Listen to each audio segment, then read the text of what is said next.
বছর দশেক আগে বিজেপিতে যোগ দিয়েছিলেন তিনি। ভবানীপুরে তৃণমূল সুপ্রিমো মমতা বন্দ্যোপাধ্যায়ের বিরুদ্ধে প্রার্থীও হয়েছিলেন, অবশ্য জিততে পারেননি।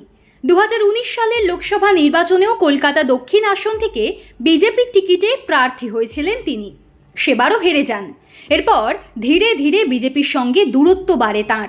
2023 সালের সেপ্টেম্বরে আনুষ্ঠানিকভাবে বিজেপি ছাড়ার ঘোষণা করেন। 10 বছর পর বাংলায় ভোটের আবহে চমক দিতে এবার তৃণমূলে যোগ দিলেন নেতাজি সুভাষচন্দ্র বসুর প্রপৌত্র চন্দ্রকুমার বসু। রবিবার তৃণমূল সাংসদ কীর্তি আজাদ ও রাজ্যের বিদায়ী মন্ত্রী ব্রাত্য বসুর হাত থেকে তৃণমূলের পতাকা নিলেন তিনি। আর রাজ্যের শাসক দলে যোগ দিয়েই বিজেপিকে নিশানা করলেন নেতাজির পৌত্র চন্দ্র বসু। অবশ্য কয়েকদিন আগেই সোশ্যাল মিডিয়ায় তিনি লিখেছিলেন, বিজেপিতে যোগ দেওয়া তাঁর ঐতিহাসিক ভুল ছিল। এদিন বললেন, কয়েক বছর আগে আমি ভারতীয় জনতা পার্টিতে যোগদান করে ঐতিহাসিক ভুল করেছিলাম। সেই ভুল আমি আজ সংশোধন করে নিলাম। এসআইআর এর শুনানিতে ডাক পাওয়ার পরই কার্যত কেন্দ্রের ক্ষমতাসীন দলের প্রতি মোহভঙ্গ হয়েছিল তাঁর। গত 19শে জানুয়ারি রাজ্যে এসআইআর এর কাজ চলাকালীন বিজেপির উপর একেবারে খড়গহস্ত হয়ে উঠেছিলেন নেতাজি সুভাষচন্দ্র বসুর প্রপৌত্র।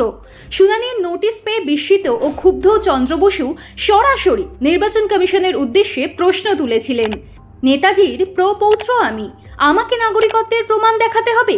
কোন পথে এগোচ্ছে ভারত?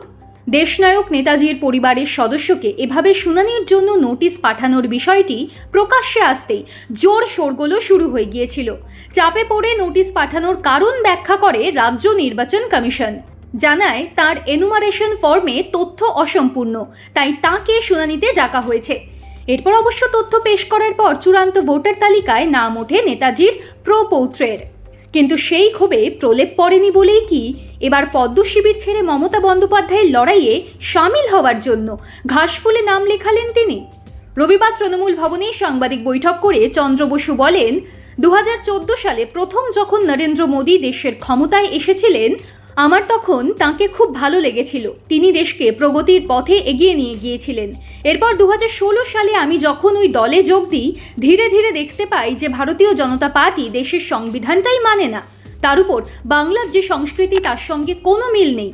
এখন গোটা দেশ জুড়ে যে রাজনীতি চলছে, সাম্প্রদায়িকতার রাজনীতি, বিভাজনের রাজনীতি, সেটা সর্বনাশের। চন্দ্র বসুর কথায়, এর আগে গত 23শে জানুয়ারি নেতাজির জন্মদিনে আমার সঙ্গে মমতা বন্দ্যোপাধ্যায়ের দেখা হয়। আমি তাঁকে বলি যে শুধু বাংলার জন্য নয়, গোটা দেশের জন্যই আপনার লড়াই খুব গুরুত্বপূর্ণ। আপনি সামনে এগিয়ে আসুন। এরপর রবিবার তিনি সরাসরি মমতা বন্দ্যোপাধ্যায়ের দলে যোগ দিয়ে বিজেপি বিরোধী লড়াইয়ে সামিল হলেন। তৃণমূলে যোগ দেওয়ার কারণ জানিয়ে তিনি বলেন, ভারতের ঐতিহ্য সর্বধর্ম সমন্বয়। আমার দাদামশাই শরৎচন্দ্র বসু এবং তাঁর ছোট ভাই নেতাজি সুভাষচন্দ্র বসুর আদর্শের উপর ভিত্তি করে আমার রাজনীতি। বিজেপিতে থেকে নেতাজির আদর্শ নিয়ে কাজ করা সম্ভব নয়। সাম্প্রদায়িক রাজনীতির বিরুদ্ধে লড়াইয়ে বাংলায় তৃণমূলই দিশা দেখিয়েছে বলে মত চন্দ্র বসুর। কিন্তু তার এই ফুল বদলে কি তৃণমূলের কোনো সুবিধা হবে ভবানীপুরের হাই ভোল্টেজ ভোটে?